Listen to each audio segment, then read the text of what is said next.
Imagine when you share your darkest hours, they become someone else's light. I'm Jennifer Lee, a global community storyteller, host, author, and survivor, guiding you through genuine, unfiltered conversations. Together, we break the silence, shatter stigma, and amplify voices that need to be heard. Each episode stands as a testament to survival, healing, and reclaiming your power. Listen to I Need Blue on Apple Podcasts, Spotify, YouTube, or your favorite platform. Learn more at www.ineedblue.net. Trigger warning: I Need Blue shares real-life stories of trauma, violence, and abuse meant to empower and support. Please take care of yourself and ask for help if needed. Now let's begin today's story. Lois Gibson is recorded in the Guinness Book of World Records as the world's most successful forensic artist. Her sketches have helped law enforcement identify more than 751 criminals. Wow. She drew the first forensic sketch shown on America's Most Wanted, which helped identify the suspect and solve the case. Today, we will discuss the traumatic event of her past, which led to her calling to catch criminals through forensic sketching. We will discuss crime avoidance tips, which, as the listeners know, is a passionate topic for me. We delve into why only a few states employ forensic artists and how you can become a forensic artist. Lois published a textbook, Forensic Art Essentials, a manual for law enforcement artists by Lois Gibson. I will include the Amazon link in the show notes. She also wrote Faces of Evil: Murderers, Kidnappers, Rapists, and the Forensic Artist Who Puts Them Behind Bars by Lois Gibson and Deanie Francis Mills. After decades of catching criminals, Lois has a new mission: to create a movement resulting in every police department employing a forensic artist. Lois, thank you for being my guest today, and welcome to the I Need Blue podcast. I'm so glad to be here. This is my place. I was nearly killed by a violent felon. It was a sexual assault. He strangled me almost to death, and I was too embarrassed to report it, and I was destroyed. And then I had a miracle from God 6 weeks after my attack, even though I couldn't report it. I saw him get arrested for another crime. I saw justice. And that's how I can stand to do what I do. I've drawn since I was tiny, and I'd done lots of portraits. After I got attacked, I had this intense desire to go back to the middle of the country. And then I got an art degree and went to the Riverwalk in San Antonio and did about 3,000 tourist portraits. They were realistic. They were not caricatures. They were really fine art portraits. After 3,000 portraits, that's a lot of practice. And if you're not very good, you don't get past the first or second one. I did 3,000 and moved to Houston. And I heard about all the crime. And I heard about a terrible rape. I was with my girlfriend, and we heard that a man had raped a dance instructor in front of her little 12-year-old students. And I thought I could draw a picture if all those little girls had seen him. My girlfriend. So I sent her to the gas station. I didn't go with her. She looked at the guy. She came back and described him. Then we both went back to the gas station, and it looked just like the man she had described. And I broke down crying at the gas pump because I knew if I could draw people I couldn't see from witnesses who had seen crimes, that I would catch people. And originally I just wanted to catch a rapist. Just one person. I was dumb. I didn't think And then when I did attach myself to the police department, they used me over and over.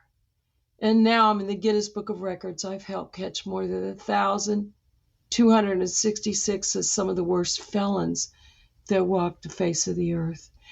So this has been terrific therapy. That's amazing. And to kind of put things in perspective for people, for how long you've been doing this and your experience, how long ago did the rape occur? I was attacked in 1970. I was 20 years old. I've been doing this for 40 years at the Houston Police Department, and I've worked 5,089 cases.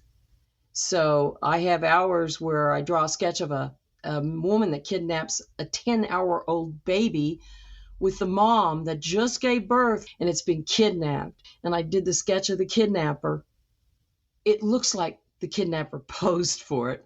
So I drove home and I sat down, turned on the news, and they said they got the baby back. And I saw the nurse that was in the hospital holding the baby and kissing it. Wow.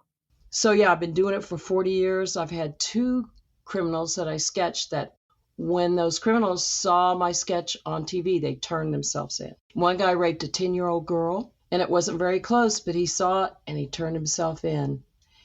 And one guy killed a father, and my witness was 17-year-old going to work with his daddy at 5:30 in the morning, sees a man shoot him to death and then go through his pockets. That guy felt guilty because when he saw my sketch and it wasn't the best I ever did, he called and turned himself in. But HPD took 7.5 years to give me a full-time job. 45 states do not have a forensic artist in the entire state. Forensic Art Essentials. I wrote that so even after my death, you can learn how to be a forensic artist. I dare you, artists, practice this with a friend. You can draw people you can't see. Get a friend to be your quote-unquote witness. Take a cell phone picture, hide the cell phone, don't cheat, and draw from someone's memory. I promise you right now, you will shock yourself how wonderful you are. Well, yeah, I want to ask you because I know from my robbery, like, I was amazed afterwards how many things that I actually remembered. Even earlier that day, customers that had been in the store and yada, yada. But I'm curious, how much do you think for you was intuition? You had a talent, obviously, for drawing, but do you think you have a special intuition? First of all, everybody is psychic. I won't go into that. I'm positive. It's God. It's the Holy Ghost. Secondly, you don't have to have intuition. If you read my book, the answer to how you get it out of the witness is called sympathy, love. My attack, being nearly killed, helps me do this because I literally tell the witness, well, someone tried to kill me. And then they just relax because they know I know kind of sort of how they feel. And then if you feel sympathy, you say the right things, you ask the right things, you act the right way. It's just human love and the ability to draw. And it's always a wonderful thing for the witness. It's a soothing, therapeutic thing. You make it therapeutic. You have to make the person feel better. But Jen, you know that instinctively. You got to be just like a wonderful mama, and you got to love people. I mean, didn't you figure out when I got a little 4-year-old boy in Ulysses, Kansas, saw his mom and dad slashed to death the day he turned 4. He was a young 4-year-old. But I did a sketch, nevertheless, from his memory because I had the Steinberg catalog, Samantha Steinberg catalog. He picked out the features with his little baby finger, and I put together a sketch, turned it around. You do the sketch where the witness isn't looking from the catalog. And then you say, I'm going to change anything you want. I turned it around to this 4-year-old. And he got really mad because he goes, why did you draw that man? He was mad.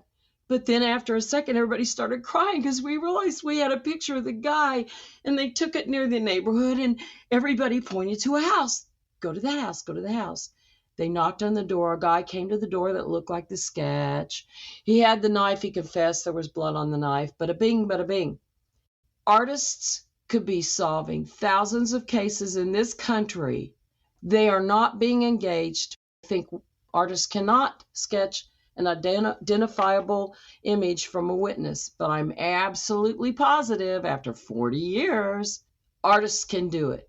I had an officer was shot in the head, shot in the back, and then after he laid unconscious The shooter, who was an escaped convict, got back in his car and ran over him, drug him 65 feet. He walked back and called in his own assist. And I went to the hospital bed and he said, I didn't see anything. I didn't see his face. I only saw the flash of the gun. Future forensic artists, here's your number one trick. They all say they didn't see the face. Be nice, don't argue with them. And then say, wow, what kind of expression did they have?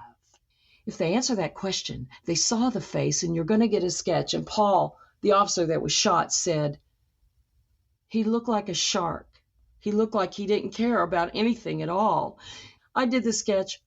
A man was arrested for shoplifting a chainsaw from Sears. 2 days later, 2 guys at the jail thought he looked like the sketch. They had a voice lineup or a video lineup in Paul's hospital room, and he picked him out. He got tried and convicted. And they went to the parking lot where the attacker's car was. He got life. What was your most memorable drawing? I did the first sketch for America's Most Wanted. It was Opal Zachariah's murder on Chantilly Lane.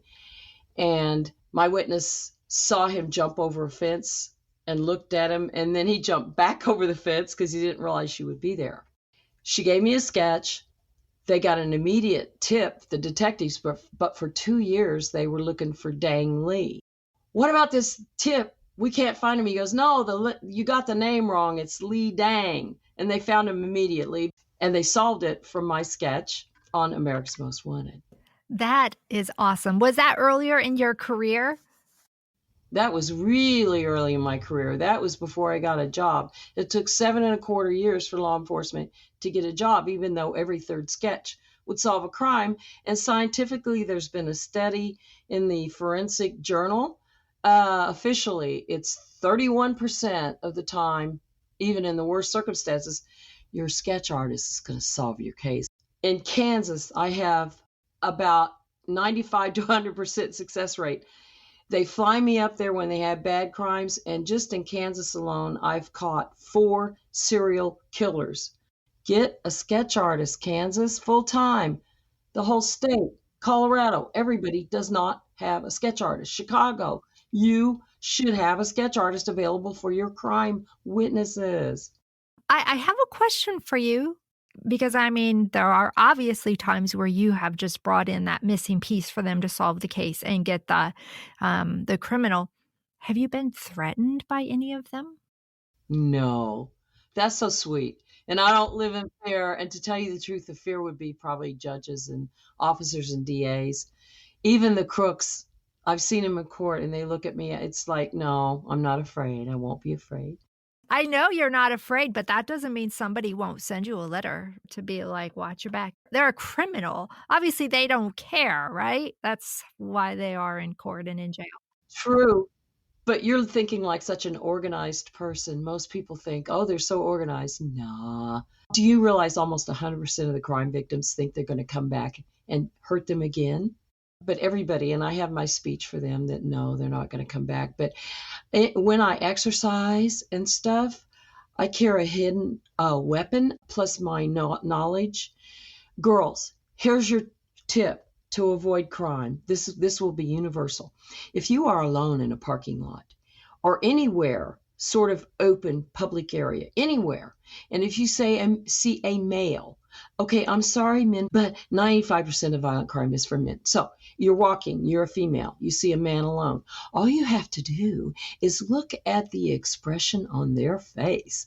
You will know if they are fixing to come up and jack you for your purse or your car, you will know. And it will stop him if you exhibit knowledge. You'll go, or whatever. So just look at the face. And if you think you need to, girl, get in that car real quick and take off, lock the door. You know what the routine, run back in the mall. Or if you're like Aunt Lois, maybe you have a little weapon surprise. But I've worked crime so much. I've worked so many murders. I have such an attitude. If someone comes up and I don't even have my weapon, I absolutely know how, with my large fingers, to take the eye out, one of his eyes out of his head and completely probably destroy him. I mean, I've worked too many murders. I'm ready. But girls, look at the expression of the face of people approaching you when you are alone, and you'll know what they're going to do. What other crime avoidance tips do you have? We had a little conversation about this, and it's definitely something that's important to our audience. I am my demographic, so it is the female for the most part. You're 18 to 55. Anybody can be a victim at any age, not to say, if you're not in that age group, you're not susceptible, but Well, here's the number one thing, and this is what you mess up on, people and guys too. Believe that a crime, yes, can happen to you. Believe it. Think about it. And when you hear crimes, run the scenario of what you might have done in that situation that could have saved your life. You hear the news every day, right? You read the newspaper, maybe not. Look at your phone, hear about a crime. You hear about them in parking lots. I already told you what to do. But literally run the scenario. You do it all the time anyway, then go a little further. You drive up and you don't leave your purse in your car, right? Okay, so you're trying to prevent crime. I was in Palm Springs walking with a friend, and a man was behind us, and he seemed so healthy. And he was walking around real powerful and athletic, and me and my friend were older. And I said, oops, I need to come over here and look in my eye. And I had him just get near me while this guy walked slowly past, so he was in front of us. And we were behind him. That was all I did.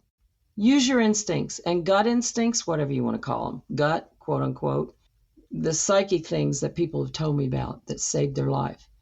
You have that gut instinct and follow it. Follow it. All kind of my victims, they said, man, I felt something before I walked in the door. And they didn't listen to it, and they walked in, they got attacked. Follow your gut instinct and believe it could be you. And that's how you keep it from being you being a victim of crime. right, don't dismiss it. And in my book, the third story is a similar situation. And I had met this individual, and the first time I met him, he left me with this feeling of something's not right, right? But I dismissed it because in my head I was like, oh, he's probably a really nice guy, and I don't want to be mean, and all of these other things. And I should not have done that, because then that just led to another situation, later on during that conference. But don't dismiss it. And there's nothing wrong to say to somebody, you're making me uncomfortable. Right. There's nothing wrong with that. And for me in that position, I didn't have that confidence. You had an instinct, but next time you'll be fine, right? Absolutely. And because of it, I live in a different world where I know things can happen. But even in that situation, knowing things can happen, I still dismissed it. I have been doing sketches for 4 years. Of course, before the sketches and everything, I got nearly strangled to death. Horrible, really near-death experience. So I've been doing sketches for 4 years, and I told girls that were attacked, especially, you'll know, I told them the parking lot, the expression in the parking lot, okay?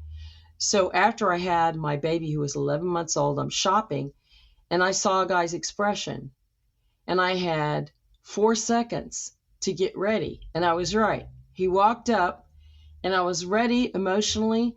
He put a knife in my face, and then he put it down on my stomach. He says, get in the car, and everything will be okay. 11 years before I met him, I knew, do not get in a vehicle or a house or any area. He says, get in the car, and everything would be all right. So I had ankle strap high heels. It didn't matter. I twisted my arm. He had a hold of my wrist. I twisted away, and I ran, and he goes, don't run or I'll shoot you. So I kept running, and I ran a zigzag and ankle strap high heels. Try that. I got 30 people together, and I said, he's out there. He threatened me with a knife. And some woman said, well, you're not cut. Okay. Anyway, 30 people surrounded him. He went to court. He got convicted. They found the knife. He threw it in a ditch, etc. Be ready. Think it could happen to you. That makes you safer. And you better tell your baby kids, I'm sorry. Kids, here's my tip. Tell your babies. No adult should have to ask you for help. No adult, unless it's me, mom, papa, or me. No adult should ask you for help finding puppies or anything. If an adult asks you for help, that means run away, scream. Feel free to scream. What should you scream? I've told people, this is adults and children, for years. Finally, I had one really intelligent Asian woman do it, and she knew what to do. If you are in trouble, do not just scream, scream fire. Fire. Every single person will jump immediately because they think they could get burned. Firework goes, scream fire. A girl did that and she got 20 or 30 people. Don't do it if you're faking it, kids. No, no, no, no. You scream fire, everybody will jump and at least look at you to see if you're burning and they want to take a video, right? But anyway, Sadly, that is true. I never thought of that. We always talk about screaming, but wow, even me, as soon as you said fire, I came to a different alert level. it's a quickie. That means even people that move slow, they're going to go quick. And I'm serious, they're going to at least open the door and look. Please memorize that, everybody. If you really need help, you're going to get it. Also, I need to bring this up because I've worked so many crimes. Yes, I've had 4 people, they had to run out naked because they were being either armed robbed or raped or whatever. You will get help if you run out naked. You will. Embarrassment, I'm sorry about your embarrassment. Ooh. How about those extra pounds? Never mind. To save your own life, please, running naked works.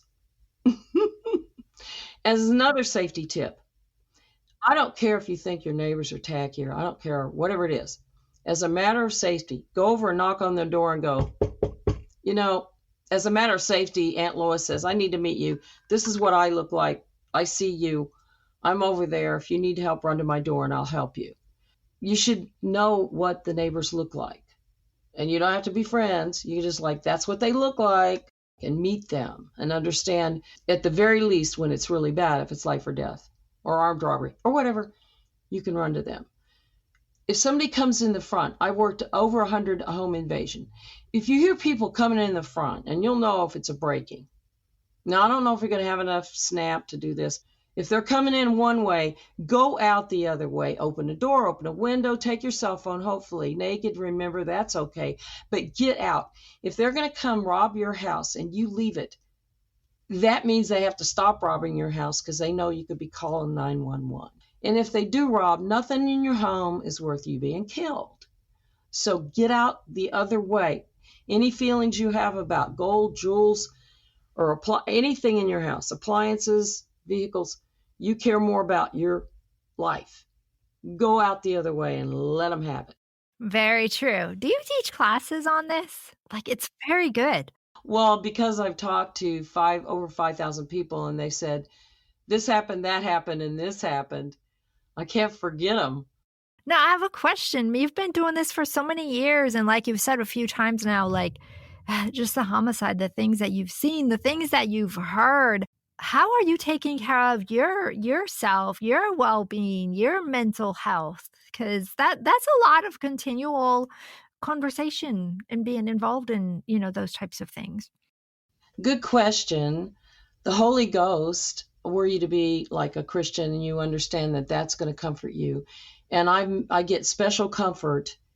When I get a very bad call, I get extra comfort. And you feel like a welling up in your chest, like when you see your child do something makes you proud. Or when you fall in love, you feel it in your chest. I got a call, a 9-year-old girl sees her mother hogtied, strangled to death, raped, and then he rapes the little girl. It's 3:30 in the morning. And the chief says, come on down. And I felt the welling up in my chest. I'm given special comfort by Heavenly Father. And then, of course, in the end, when they catch the person, they caught the person from that 9-year-old. I went and she was 9 years old and I did a sketch. And they just took the sketch to the next apartment complex down and the security guard pointed to a door and they knock on the door. And the guy says, no, he looks like the sketch. No, I was here all night. My girlfriend will tell you. Behind him is stacked all kind of stuff stolen from the murder scene. So I handle this because Heavenly Father made me to do this. And then I fell in love with somebody after I did thousands of portraits and moved to Houston. And then I was drawn to the police department and given the strength to fight the Houston Police Department. Fought me. They said, we don't need you. You need forensic artists. I'm positive. Go to Lois Gibson. I have a YouTube telling you how to get practices. If you do those practices, if you can draw real good and you think you got the inner strength, the inner toughness to stand this work, if you think you can do it, see that YouTube video. And if you go and say, hey, I'm going to draw somebody in front of you. With you having somebody from your personnel be a witness, I promise you'll be able to do it. Convince them that they should at least try you on a freelance basis. If they tag $5,000 in City Hall, you charge $500 a case. In 10 cases, I promise you, in a smaller city, you at the very least will solve 3 cases. An artist, become a forensic artist. You want to draw and get the most fulfilling job, the most difficult job. If you think you have it, and it's just a simple drawing. Most people use graphite pencil. I use pastels on gray paper. It's a monochromatic. Understand, it's not full color. So you go quick, and you got to be able to erase it and change it when the witness says, and you got to have a witness tell you what to do and do exactly what they say, submit to their will. You can solve crimes. 45 states have no forensic artist. Call me. I want you out there. If you can draw anywhere, I will help you. Find me, loisgibson.com, and email me. I'll give you the hints. Buy my book, Forensic Art Essentials. I wrote Faces of Evil, and it's about my best cases that I help solve. Yeah. You're very confident in your approach when it comes to law enforcement. I know, like in our conversation as well, you're like, we need them, even though you have this frustration in this mission over here because you know that they're needed. Tell me from your perspective and your experience why we need our law enforcement. Hey, Jen Lee, thank you to bring me back because I got my one bone to pick with them. I want to tell the public, if you think that you should not like law enforcement, you just don't know one of them, or you met one you didn't like because you were speeding. They have to be so strong. In 1 year that I read about, there was over 6 million interactions with law enforcement and public. It could have been a ticket or whatever, arrest, whatever. Look, 99.9% of the time when you're with an officer, all you have to do is follow their orders because that's actually what you have to do. And you're fine. You are fine. I've seen homicide detectives work murder cases. I've seen them cry. I saw a detective with a case where a blind woman, 6.5 months pregnant, was raped. And we solved that. We solved that case, but they care so much. They are family people. And this thing with hating your police and defunding, the biggest mistake in the world. And if you think you want to hate police, they've had police since Roman times and since before 4,000 BC, 6,000 years. And before, we've always had to have police. If you want to hate and destroy your police, you want your civilization to die. And in areas where they have hated their police more, we see that their civilization is dying more than places where they love their police. But they're deeply spiritual, or they could not handle working crime, and they couldn't handle helping you with your problems. They are superior in personal toughness and in spirituality, or they would all commit suicide. When they work murders, and you could see the woman's hands up with cuts across where she tried to fight the knife off before it hit her chest 20 times. No, they are spiritual and they care. Don't ruin your own city and your own area and your own life by hating cops. Cops are you. Love them. Love yourself. Love your city. Thank you for sharing that. And it's also true. And, in all honesty, our first responders, even outside of law enforcement, their mental health is such a topic of urgency and importance because they do, just like you, they see things we can't possibly imagine, and they see it over and over and over and over again. Jen, we need the police. Just trust me if you don't understand. We need the police. If you read a book about Marxism and you want us to be Venezuela or whatever, and part of that is you have to destroy the police, how about we be Americans and love each other? You can show you love your community and yourself by being loving toward your officers. And who doesn't love firefighters? No. Cute, cute, cute. Yes. Has your laughter been part of your coping mechanism of dealing with because you're funny, like. Okay, officially I am. I am the funniest person if you've almost been killed. I cover it in my book. The holy grail of a great interview is to get the witness to laugh. I have witnesses that obviously have been through the worst thing in their life, and a whole bunch of them have said, because I do know how to make people laugh, they have said, these witnesses, wow, that's the first time I've laughed. Did Houston PD get another forensic artist once you retired? Yes, I worked real hard and with great spirit. I have 4 artists installed at HPD, and they all took my class, and I love them, and I help them, give them hints, stuff. So you mentor. I mentored. Yes, I've mentored people all over the world. I started somebody's career in Israel, Romania, Portugal, Brazil. There is no forensic artist in the entire continent of Europe except for in Germany. Britain, no forensic artist. No, they'll try to say, oh, we do this, we do that. I don't call it if you get a computer. That's not it. That's not it. You have to have a human being listen. Computers don't work, by the way. Somebody out there, their brain's going, ask her if computers work. That computers don't work, okay? So do it by hand, artists. If you can draw by hand, you can do this. You just need the Samantha Steinberg catalog, and you can do it from a witness memory. I'm positive. Yeah, and I'll put these links in the show notes so people can easily find them. So aside from mentoring, what do you do in your spare time now? Well, now I'm doing the most exciting thing in my life. I'm so happy about it.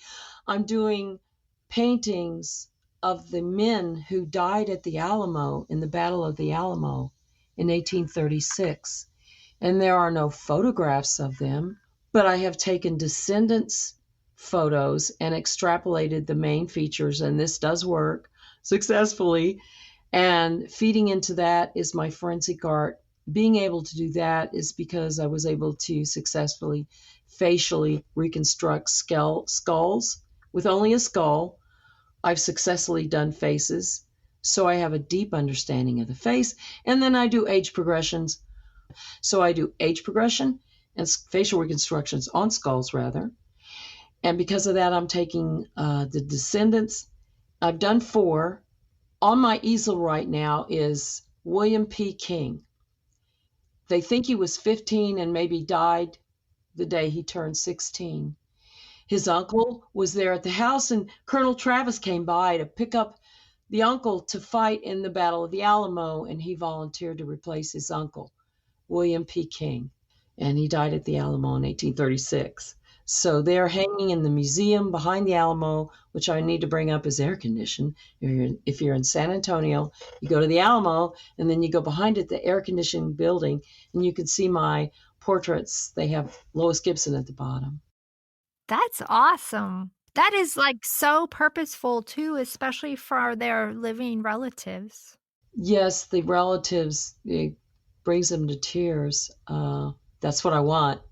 I'm a Pisces. I like emotion, and that means it looks like them. But I don't even have to ask you what makes you happy because, like you said, that emotion, bringing closure for people, because when you catch that criminal, that is part of their whole closing process, of course, and then they want justice, throughout the court system as well. So impactful. I think there are things forensic artists, the impacts they can have that they don't realize. It's not just sketching. I know, but how sad. I can't even allow myself to think about Chicago and all the crime they have, and they have 0 forensic artists to use. Get a forensic artist. I trained 2, and they used to use them, but they wouldn't use them on cases. They made them do other things. Law enforcement, believe in a forensic artist. If you have an artist and they have a catalog, the Steinberg catalog, you have someone that saw a face, put them in a room with that artist, and in about an hour, you're going to get an image of the person for whom you search. Use forensic artists. Vet them and let them get with your witnesses. First of all, it makes the witness feel terrific. It makes them feel better. It's another advocate. Yeah, it's a vessel that the witness gets to go, look, this is what they looked like.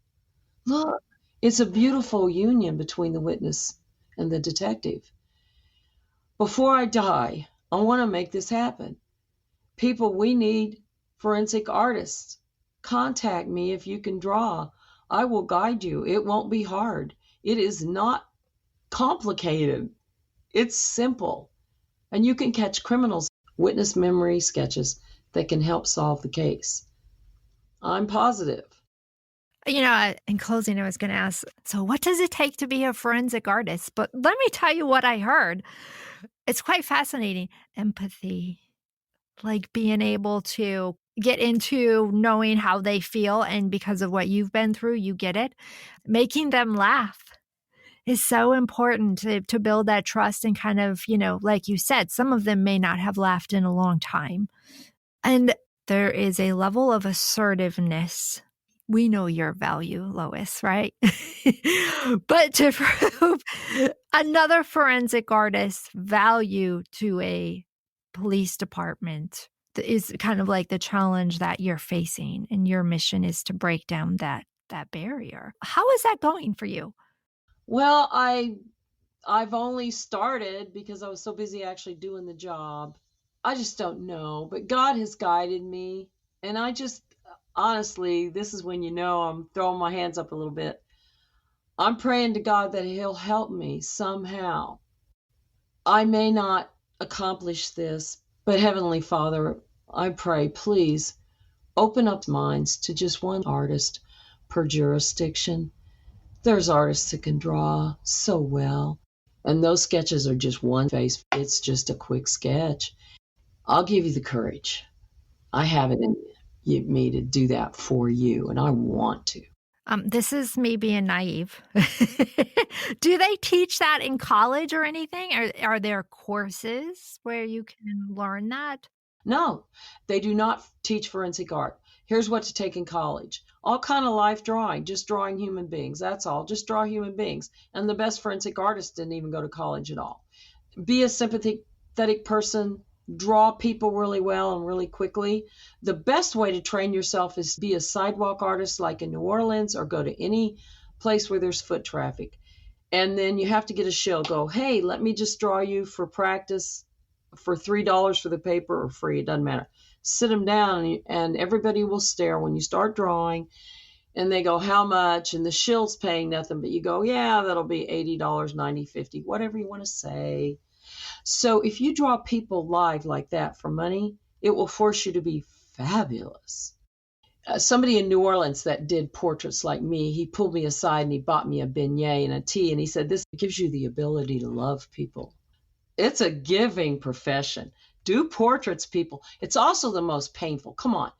A lot of artists don't want to do portraits. Go ahead and jump in there, people, and do portraits. Have the courage to do it. But there's people out there, they already got the talent. This work is pure passion and drawing. Is there anything you want to add before I do my closing? I'm not kidding. I'm going to try to live as long as I can, and my goal before I die is to get forensic artists in all 45 states that do not even have one in the entire state. Go ahead and give your contact information right now. LoisGibson.com. Lois. Superman's girlfriend, Lois. Lois. Gibson, common spelling, Gibson.com. Or you can just Google me. Awesome. And your books are on Amazon, so we'll include the link for that. I guess then go to your website then to get your email to contact you. That'll be fine. giblois at comcast.net. giblois at comcast.net. giblois at comcast.net. Yeah, email me. How do I be a forensic artist? I don't care where you are. Alaska doesn't have one, people, okay? We got artists in Alaska. Call me. Awesome. Lois, thank you so much for being my guest today on the I Need Blue podcast. Oh, Jen, thank you. Thank you so much. You're so welcome. Absolutely. This is Jen Lee with the I Need Blue podcast. To find all of my episodes and everything you ever needed to learn about I Need Blue, you can go to my website, www.ineedblue.net. And remember, you are stronger than you think.